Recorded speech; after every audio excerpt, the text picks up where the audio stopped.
Hi, I'm Richard Costello, and thank you for tuning in to episode 2 of the Castler podcast. Today, I'm joined by fractional marketing strategist Paola Piccinno. Paola spent most of her career in global tech corporations across the UK, EMEA, and now APAC. Last year, she decided to start her own fractional journey, focusing on partnering with B2B agencies and companies all over the world to support them with their ABM and broader marketing initiatives. Paola, welcome to the podcast. Thank you. It's very special to be introduced by you, Richard. We shared some great time at the marketing practice together across two very different and faraway regions. Me, all the way from Australia, you from the UK. And also, what a change from your beautiful English accent to my Italian accent, which is not abandoning me despite all this international experience and living in a lot of different places. Is still very Italian. Really happy to be here. Likewise, yeah, and it's I think it's just after 8 a.m. for me, and is it just after Oh, yeah. 6 p.m. for you? Is that right? Correct. Yeah. So it's opposite ends of the day, but it's a Friday, so that's it's coming up to the weekend, at least for you. So today, going to be talking about a topic very central to what you're up to, which is account-based marketing, also known as ABM. And we're going to have a particular focus on what ABM success looks like and how ABM is evolving. Firstly, thought it would be good to give listeners a bit more context about who you are and how you've ended up founding Piccinno Strategic Marketing. Yes, thank you for the question. It was never anything I had thought I would do, but not because I have lack of creativity or possibilities in life or my career, but because I was loving my corporate career, which I did for over 20 years so much. I must have been extremely lucky, or I must have learned. Already from my very first few years at Microsoft in Milan, where I started my marketing journey, I must have learned how to navigate complex metrics organizations with a lot of stakeholders to manage and to convince, so that I really thrived in those big environments with big teams and a lot of layers. But then after my experience at the marketing practice last year, and now I live in a beautiful part of Australia. It's southern Queensland, so on the east coast. For the ones of you who are not familiar with the geography of the country, it's called Sunshine Coast for a reason. I invite you to just Google it, and people call it paradise, which is very close to that. So for the first time in my whole career and life, I found myself not living in a big city. So when I decided to then move on from the marketing practice, there were not a lot of other options for me, of corporations, big corporations, to join in marketing, senior marketing roles, simply because that's not what the area offers right now. And I put out there, like many of us have done, that I was available for work and the skills that I could offer. And I was very focused, and I'm still focused on that right now, on offering strategic account-based marketing services to APAC clients. And within 24 hours, I was lucky enough to be found and approached by another global marketing agency in the ABM space. And then from that, more consulting work came in. So I guess my partner says, "Oh, you've done really well there. You found your niche." And I always say to him, "I think it's a niche that found me. It's ABM found me, really." So it just very organically became something that I do. And then the fractional movement came really strongly from the US. I'll talk about briefly what that is, what it means. In Australia, it's not as just not as available. The awareness is not there yet. And I found myself very passionate with the other fractional executives that I know here on the Sunshine Coast, but also globally. I found myself very passionate about the future of working, which is not that much. It's not future, really. It's already there. So it is perhaps a new, fancy, exciting way of defining really senior consultants that are dividing their times across different projects and different clients. So across a given week or month, I would give fractions of my time to different projects. And we can talk later perhaps about what those are. But my focus is still mainly B2B marketing strategies with just high demand from my clients on account-based marketing strategies. It's great the way that that's worked out for you in terms of the way that there was lots and lots of organic demand for your services and what your skill set, particularly also being able to do it in such a nice place as well. Because I was For looking on now, Google Maps at where you're based. oh yeah, yeah, oh, that's very quick. That's for now. That doesn't mean, so what I said about what I do now, I'm really having fun, and I think any of my clients could really confirm that I'm really loving what I'm doing. But I always have. It doesn't matter if I'm client side, marketing side, publishing side, and now working for myself. The work I do, the passion I put into what I do has not changed. It's just the umbrella, the brands under which I'm delivering my projects. That's the difference. But what I deliver and the way I do it is still the same. And so yeah, for now this is a great place to be, and it will always be Sunshine Coast. But I'll keep moving. So just so you know, we might have another part 2 of this podcast in a couple of years' time, and I'll be doing similar things for other clients somewhere else in the world. I never stop for too long. I never sit still for too long somewhere. Yeah, that really comes across, I guess, from your career background.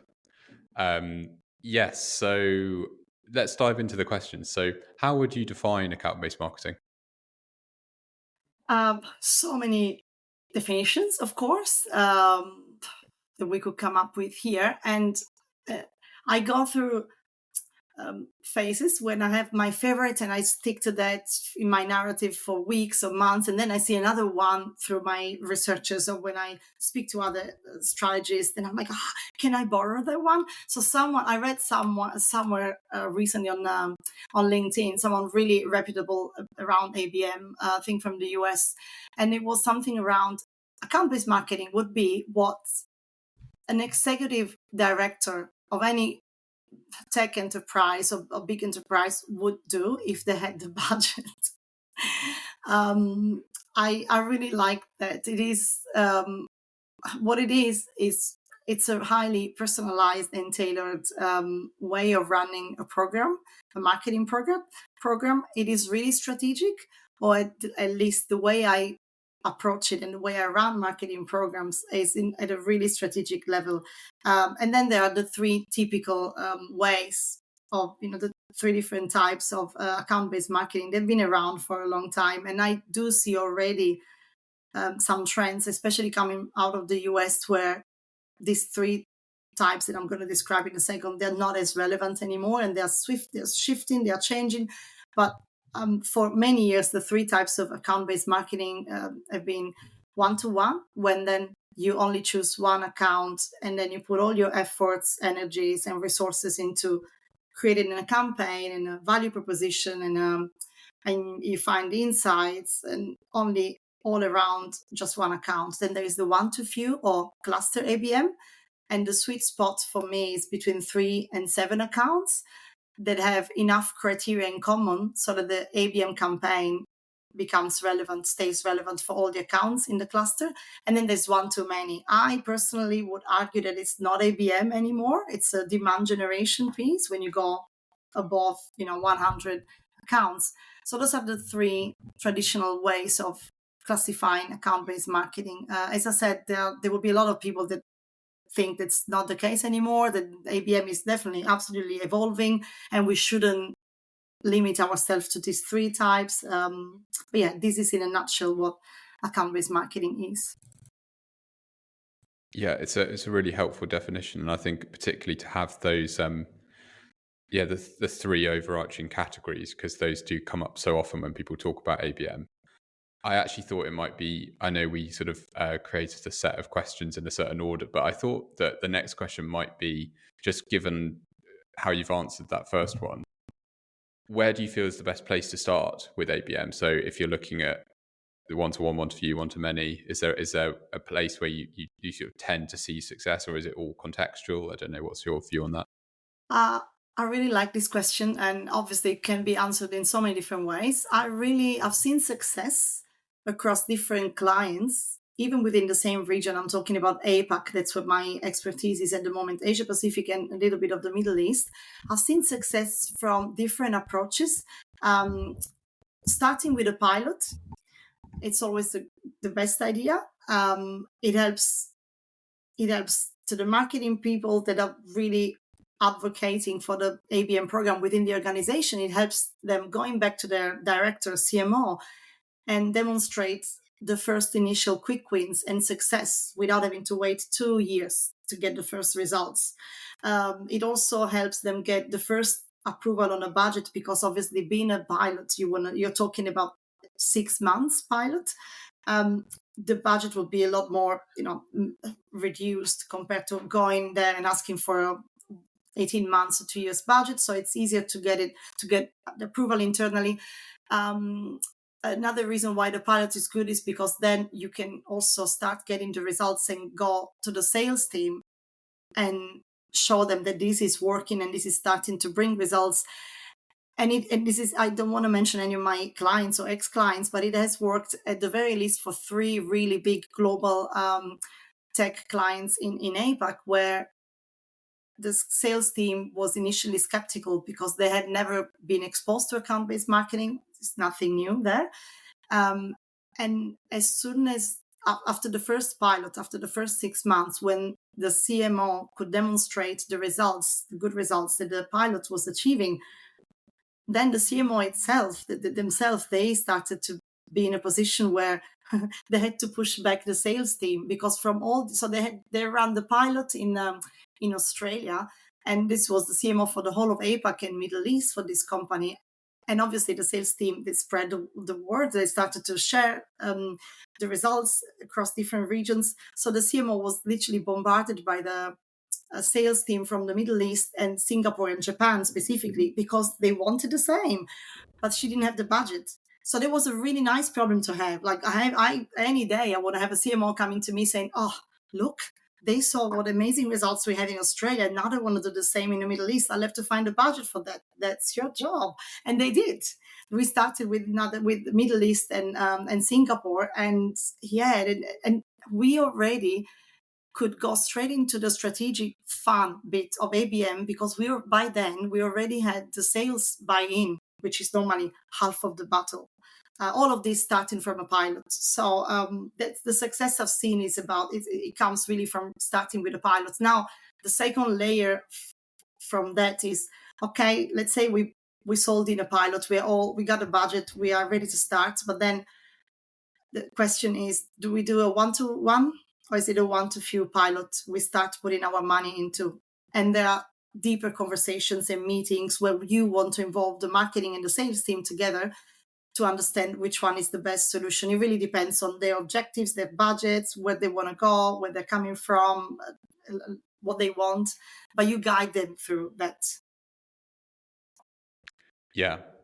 So it's broadly contextual in terms of whether one-to-one or one-to-few. It would be based on kind of the particular circumstances within the client, rather than having a hard and fast rule about, say, starting with one-to-few. Because that's something I've heard quite a lot in terms of, it's a good idea to maybe start with one-to-few, maybe 3 clusters of 50 or something like that, or 3 clusters of 20, something like that. Well, if I have to take out of 10 ABM programs that are pilots that are run, perhaps 7 of them would have been one-to-few. It is definitely, I'm a big fan of that. It's a great idea. And then from there, you can scale either to other clusters, or there is 1 or 2 accounts, or 1 account in each cluster that is already coming out, being more promising, on working better than others. And that's when you then scale into one-to-one. So yeah, I'm a big fan of one-to-few, but I've also had cases where, for different reasons, the one-to-one was the right one to go for. For example, for one of my clients, they had already done, before engaging with me, with the agency, they had already done a lot of work internally and research about one specific account.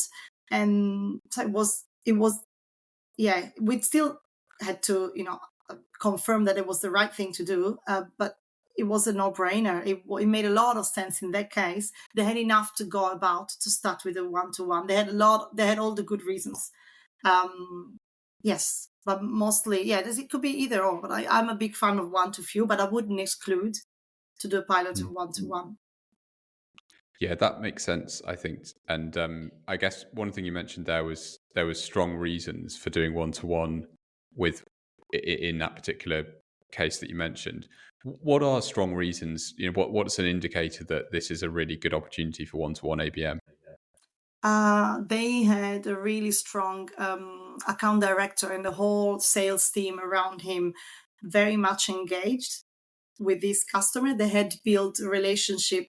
So it was an existing customer in other areas of the business, and there was a gap on one of the solutions that they wanted to sell, and it was a great opportunity. It was also timing. A lot of this was around timing. They had the right people on board, and this is, I think, knowing what sales team, yeah, what sales team you have on board and how much the sales team wants to be involved or is already engaged and knows has already a relationship with the account.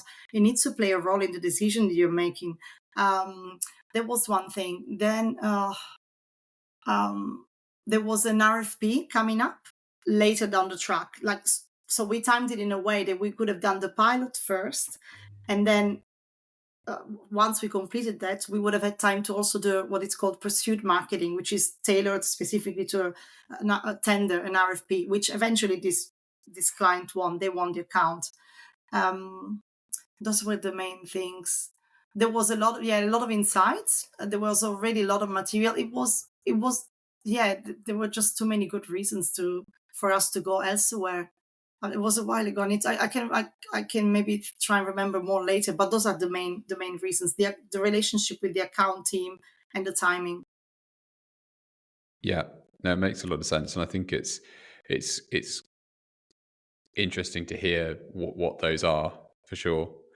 Because I guess it's a people talk so much about one-to-one ABM and taking a really hyper targeted approach, and it's interesting to understand what the drivers are for doing that. You mentioned as well, just to kind of tie back to something you were saying about there was a particularly good pilot where the sales team were sort of knocking on your door asking for more, and you had to find We're not where asked the client had to the CMO, yeah.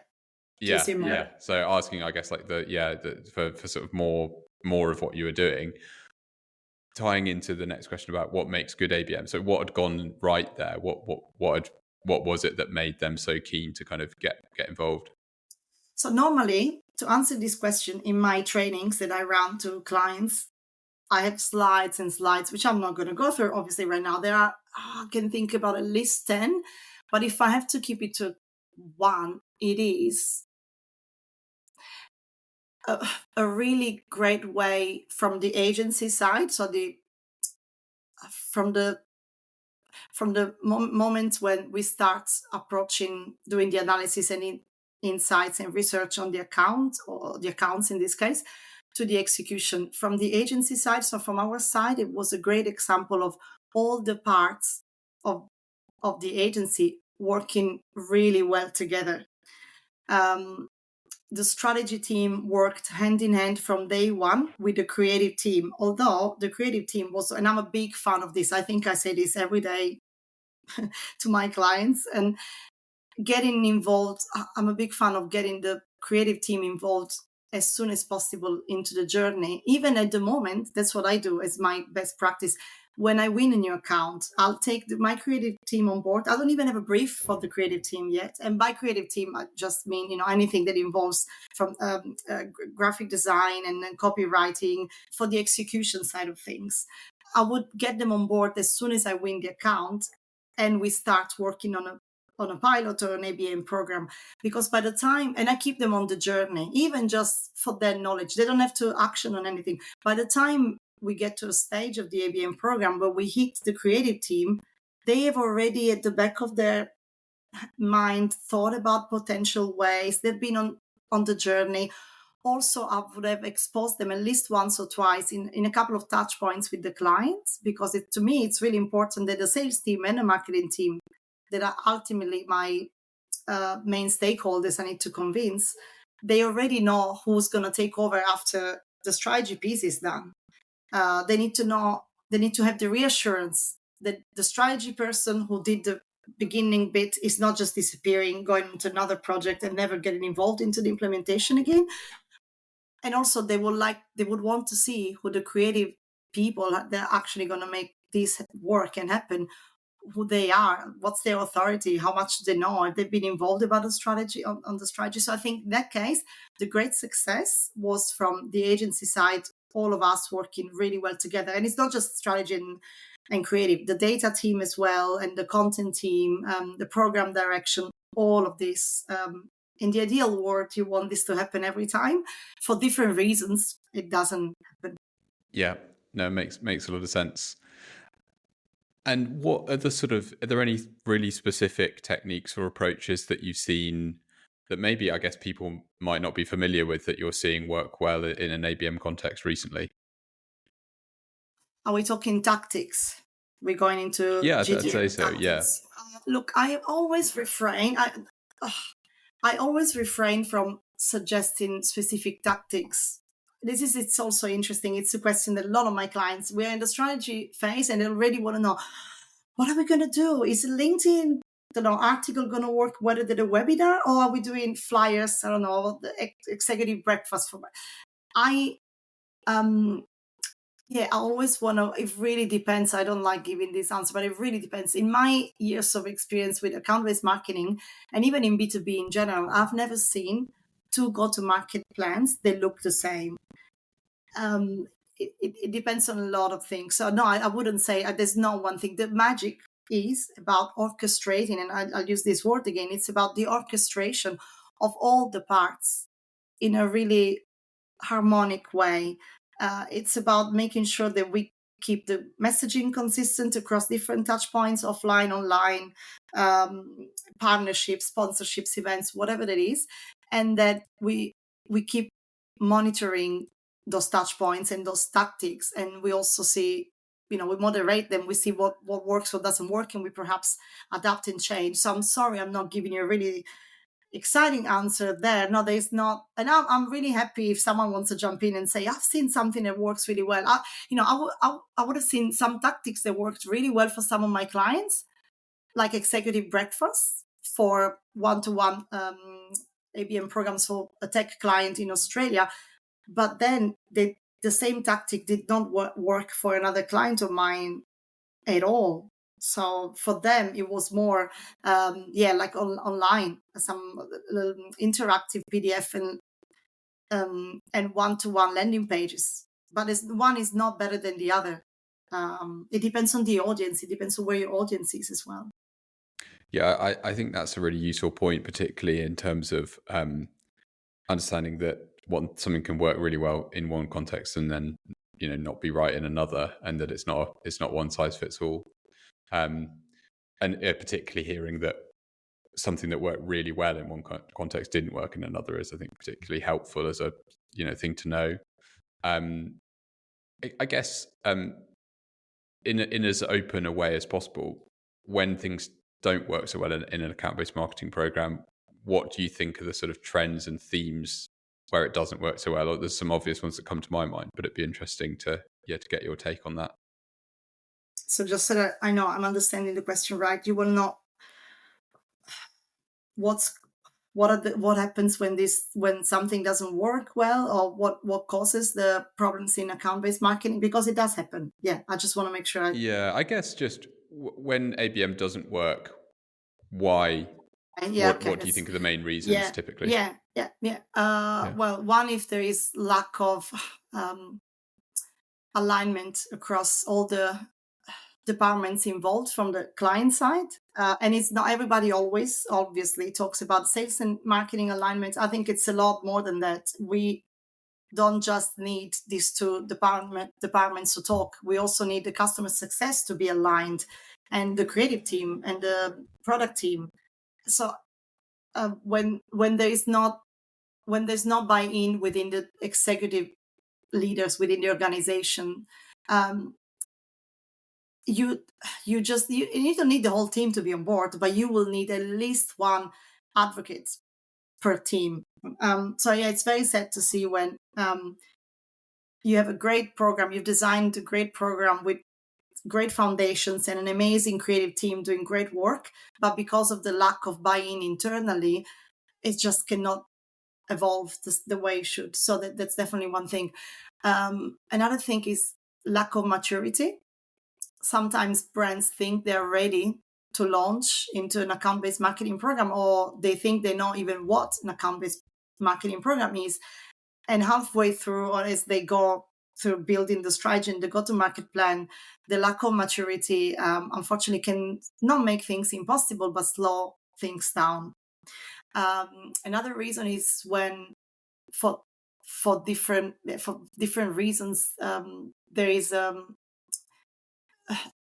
we lose momentum. So when there is too much time in between, let's say a strategic workshop and the playback session, or when there's too much time between the strategy and the creative outputs, when too much time is spent in between those milestones, you lose the sales team, even the agency loses momentum. And it sounds a really small thing. You think, oh, I can make up for that. Not always. And it's so painful because you've got something great in your hands. What else? Sometimes there is a change in management. So you might have the right advocates within the organization at the beginning of the program, but because designing and then running an ABM program takes months, is not a quick switch on, switch off. Sometimes you lose, sadly, it doesn't happen often, but if there is, you might lose the sales director or the CMO that was really behind the program, and they can pause it from a day to another. Another reason, I can give you a lot more, but let's talk about, as you can tell, it happens. I'm sure I shared this with a lot of other ABM strategists. It's painful, but maybe this is what makes it really, it's not easy. ABM is not easy. Maybe that's what makes it exciting, and we want to try harder next time to make it work. I lost my other reason, sorry. No, that's I think they're really good, and I think there's a theme there in terms of I guess it's very much about orchestrating people, it seems like, in terms of both sales and marketing, but also the internal and external marketing function in terms of agencies, fractional people, and then also probably beyond that, other people within the client, like the product and customer success and all those sorts of teams as well, which leads nicely on to the next question around sales and marketing alignment specifically. So I guess you obviously, to go back to that program you mentioned where sales were clearly really on board, what are the best ways to get sales on board with an ABM program? And perhaps more broadly, what are the best ways to get that sort of broader alignment around the program and that kind of that momentum and pace that you said was important as well? Yes, so I want to say two things there. There are ways, obviously, in which it will take time, but there are ways in which we can try and get the sales team on board as well as other teams. And I'll go through that in a second. But one thing I want to say, and I'm just very authentic and honest in what I've seen. And sometimes you can try all the most amazing strategies you want. Tricks in the book. But if you don't have the right people that are willing to get on board, if there's no interest from their side, if you don't have the right leaders on the other side, it's just not going to happen. Yeah. But yes, it's mostly successful. All of those things that I'm going to mention, at least for me, they've been successful. And one is running account-based marketing trainings. So I would go in and train the marketing team. And it could be either a couple of hours, depending on the maturity of how much they know already, or it could be a couple of full immersion days. And then another training session, I would be training the sales team, because the language slightly changes. You have to talk, to use different tone of voices. You have to use a language that resonates with the sales team more. So getting them involved in these training sessions, it really helps. It sounds really basic, but I've had a lot of very senior sales people at the end of a training telling me, I had no idea this is what it was. I thought it was something else, a lot more executional, a lot more, plug-in campaign. I want to give it a try. I want to have a piece of that. And as I said, the sales team would have depends on how big it is, but you're talking about at least 10, 20 people, even more at times.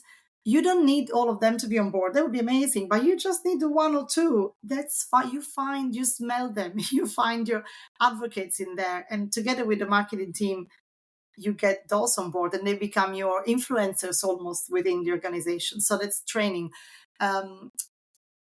Demonstrating quick wins within a pilot. Normally ABM, because it's run by big enterprises and they have really long sales cycles, you will have to wait 2 years to get meaty results.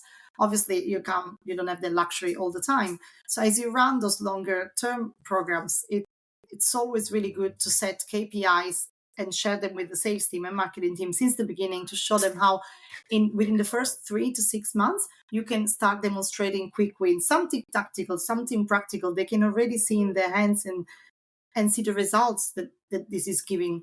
That definitely helps. Who doesn't love data and numbers? So showing them reporting that is actionable, is not just a list of contacts or data. And getting them excited, and this comes to the way the moderator acts and facilitates the workshops, the strategic workshops, but getting them involved as much as possible during those. That I think it's a skill that you either have or you don't, but I'm sure that all of the strategic moderators or facilitators of ABM programs, they've figured that out by now, and they know how to use the right levers to get the sales team excited and on board. Sharing knowledge. Sadly, sometimes, and I say this because most of my career has been client-side in marketing roles, but sadly, a lot of organizations, they start trusting or believing more an external consultant who's an expert on ABM in this case than their own internal marketing team. So I'm really happy to play their role, and it's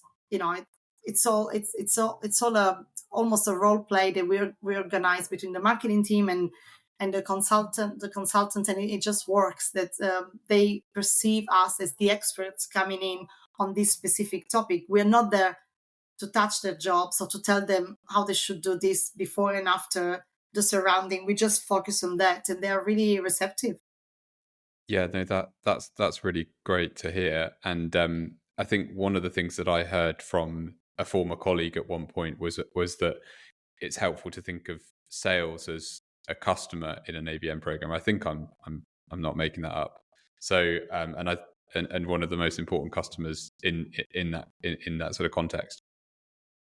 I'm smiling because it must have been someone at TMP, because I remembered that too. Yeah, it was. Yeah, I think I know who it is, but yeah, but I guess it's in some ways that might be a slightly controversial thing, because But I I think agree. that, I agree. yeah, but it makes sense, but maybe particularly in an ABM context as well. Yeah. So this year, is there a particular learning that stands out, something that you've learned about ABM, or a different perspective that's arisen this year for you? Learn every day. There's not this year, not specifically. It's a learning curve. I think I'm really appreciating to be exposed, and this is perhaps happening because I'm a fractional now. So I have more time, if I want to dedicate one whole day to research and exposure to how other countries or agencies or clients do ABM. So yeah, I have the luxury of time, and by doing this, I've been exposed to seeing how ABM it can be approached and done and be successful in a lot of different ways. So I've been trained, and I've always been running, and I believe in this massively, account-based marketing programs for my clients at a really strategic level. And I'll keep doing that because I think there is a lot of good stuff in there. But I've also seen a lot of success in less strategic programs, where out of the whole program, let's say you run it for, I don't know, like a few weeks, the strategy really takes just the very beginning, and most of it is fine tuning the messaging, or focusing on the platform, focusing on Salesforce rather than Terminus. So I'm starting to appreciate, although it's not my strength, but I'm starting to appreciate that technology side of things. And perhaps not, it made me realize not every client needs the full first 2 months or 1 month spent on the strategic side of things. Perhaps some clients, they have a smaller budget. I mostly work with enterprises, but the scale ups of this world, or the SMBs, they might not have all these big budgets or time to spend on the strategic phase. So that can be just reduced, and more of the budget and the time can be spent in the execution, and then analyzing this data. And obviously it's not set and forget, and you keep updating the content and changing the platforms and seeing what's working, what's not working. This is really interesting. And another thing is the exposure to this relatively new concept that comes from the US about near bound. It's I don't know if you've heard of that. It's the new, I would define it as the next step of the next evolution of account-based marketing. And it's about looking also at the not just inbound and outbound tactics, but the near bound. So what are the partners? Who are the people that the people that your account that you want to target is surrounded by? Who do they trust already? Who's in their circle that they are already trusting, that you can talk to then get closer to your accounts? I'm investigating that right now, and I think there is a big place in account-based marketing for this new near-bound concept. Yeah, that's a really interesting thing. Have heard about it, and it's people talked about it quite a lot. Yeah, I remember it sort of emerging, and this big focus on looking to work more with partners. I think it might have been correlated for me with when things started to slow down in the kind of technology market, B2B technology market in sort of 2022, 2023. I think that I noticed there was people shifted to thinking a lot about how they could work with partners. I mean, I know this isn't a question on our list, and I'm just conscious of time, but it would be interesting to understand how partners can play a role within an ABM program, because obviously there is also sometimes ABM can be focused on partners themselves. So I don't know if that's something that you've experienced and have anything that you'd sort of comment on about that. No, unfortunately, the maturity of brands in general on ABM in APAC is not as high as you guys. I'm very jealous of that, the UK and the US, which means we can still do a lot of fun things, but we can't experiment perhaps as much as you can. Also, the budgets are smaller. I come from partner marketing background. My first years in Microsoft, all those years ago in Milan. So I'm a big fan of that. And I think it's when I read the book Nearbound, I have a copy right here. I thought, oh, it's a no-brainer. And then I read somewhere, I think it was from the author, he said, it sounds very simple, but just because it's simple, it doesn't mean it's easy. That's why not many people are doing it, or they're not doing it right. So I will. In my work with my clients, I am introducing more and more, absolutely, this concept of partners, and it's about how receptive they are in wanting to do it. Again, it depends on their maturity, but I totally, there's a big place for partners to be played in ABM.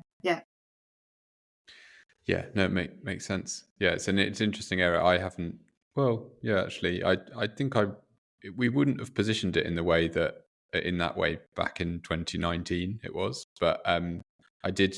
I think do what would be considered a two-partner ABM program in 2019, focused on what's known as the Big Four in the UK, the Big Four kind of consulting and advisory firms, plus Accenture as well.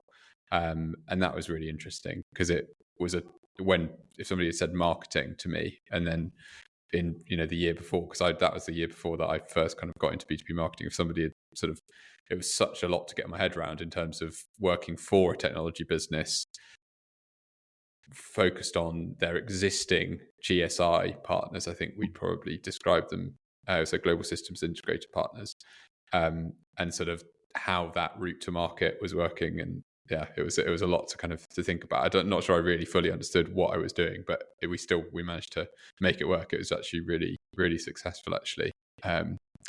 So yes, I know this is one of the big ones, actually, one of the big questions that I know you were keen to cover. So, and maybe we've already covered quite a lot in terms of things like nearbound and so on, but big ABM trends, how ABM's evolving, how it has evolved. What are you seeing? What's your view on that?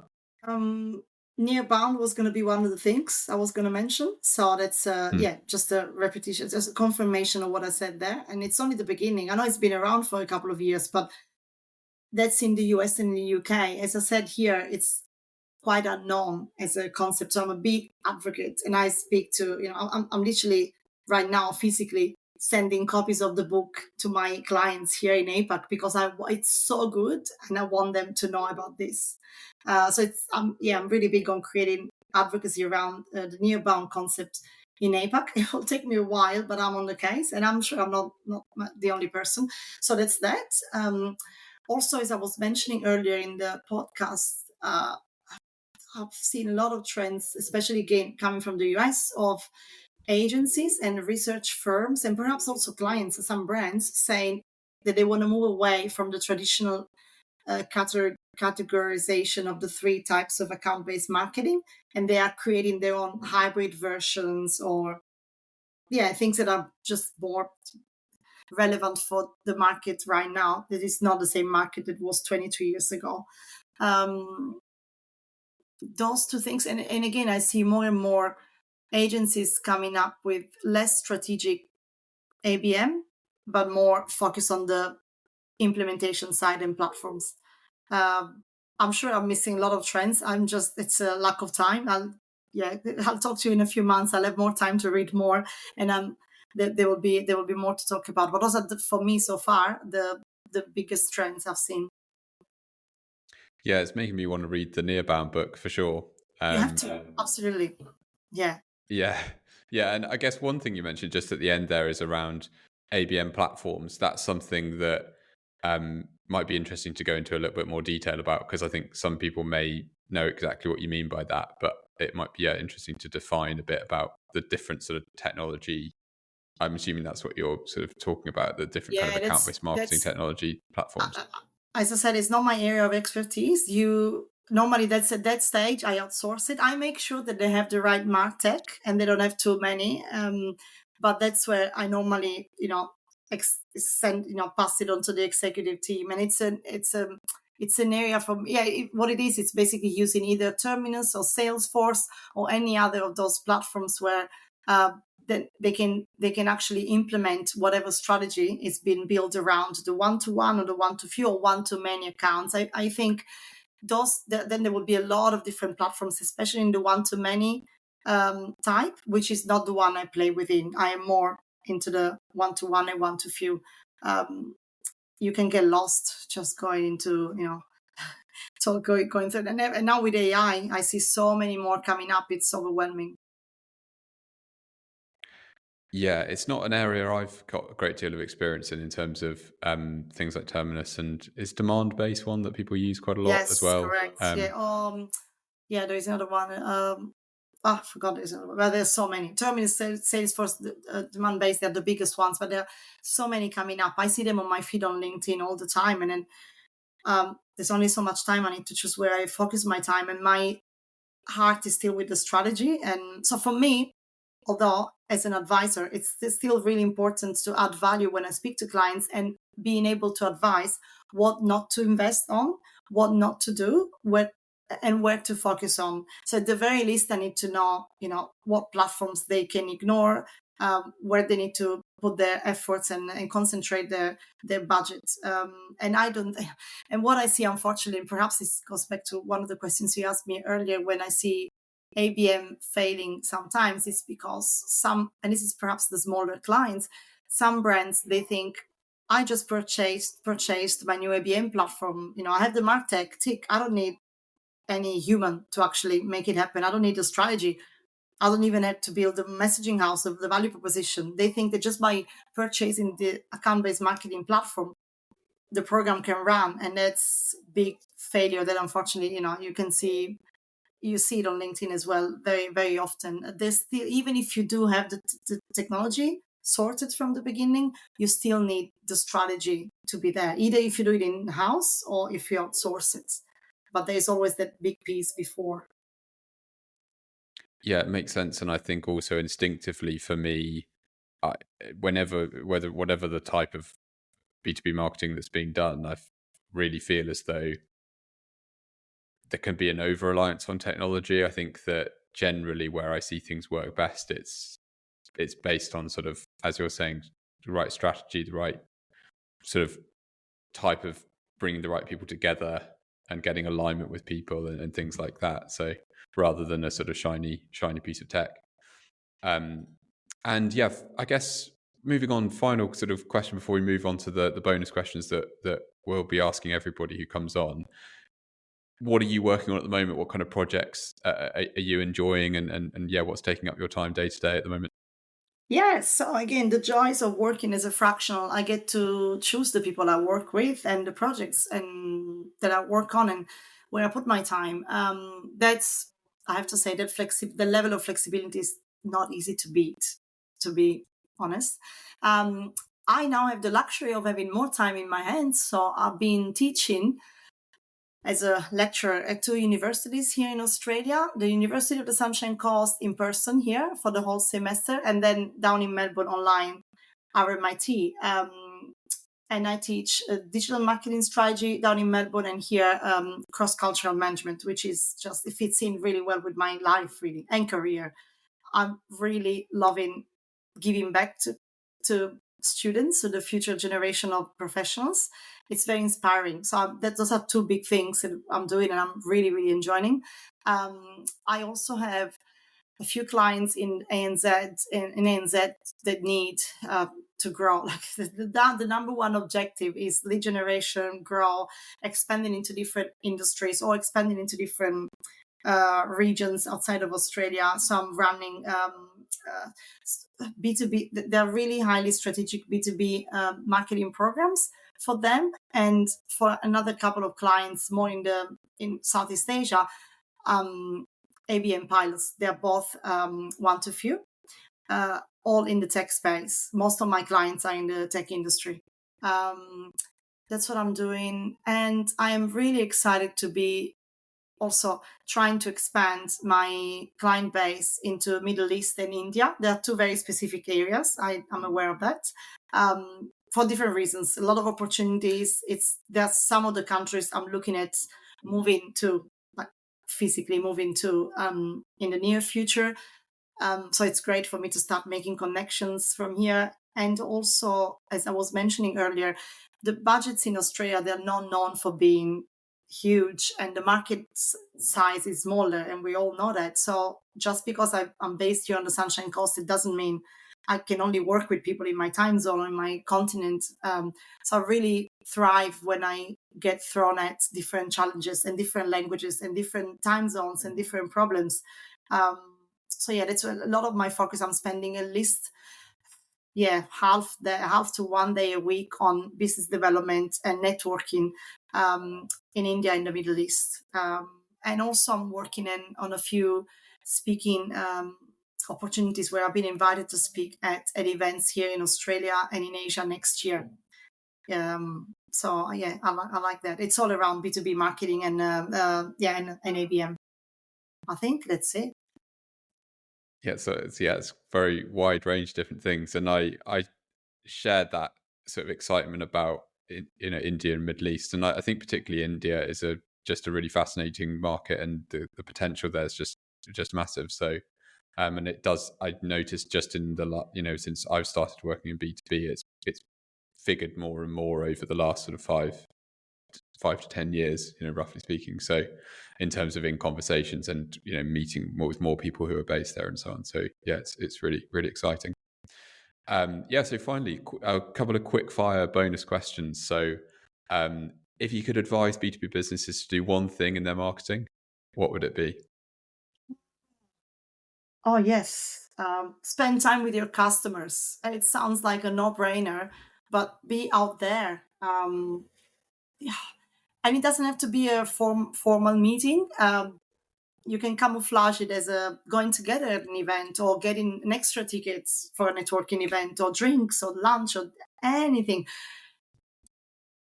The insights that you can get out of being out there with them, they're just, they're never going to come through to you in an email, in a list of bullet points. And AI is not going to help you there either. And trust me, I use AI every day, but we cannot forget the human touch. So just spend as much as possible time out there with your customers.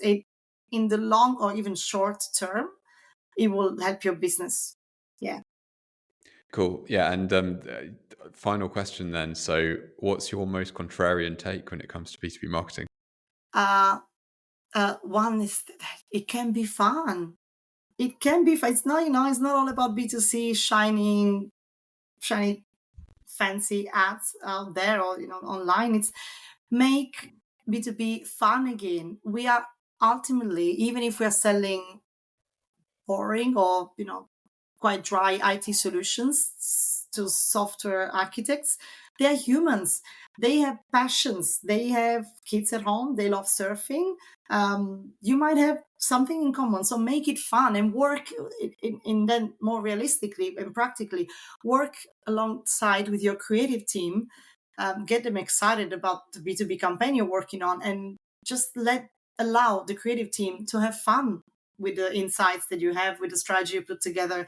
You're, we are targeting C-suite most of the time, so decision makers with ABM. They're still people. So just just have fun with it. I really like both those answers, and it resonates a lot. So no, that's great. Well, thanks so much for coming on, and also for bearing with. Hopefully, I'm hoping the audio has come through okay for you, and also for other people, because I've been slightly having some sort of, I think I might have needed to turn on like echo cancellation or something on something or other. But thanks for coming on, and I really appreciate it. And it's been really interesting to hear about all of what you're up to, and your focus on ABM. You're clearly so steeped in it, so it's been really, really great to kind of, and I can hear as well the passion that comes through, in terms of, it's really close to sort of your heart. So it's really great to have the conversation about it. And finally, if you want to keep in touch with you, what's the best way for people to do that? Oh, yes. LinkedIn. That's where my magic happens. Just find me on LinkedIn, Paola Piccinno. I'm not sure there's many of us. Yes, I'll share this anyway. You'll find me. I'll LinkedIn. signpost as well to your, I'll put links to your LinkedIn and so on. But brilliant. Thanks so much for coming on, and look forward to speaking soon. Thank you. Thanks for having me, Richard. Thank you very much. Bye. Cheers.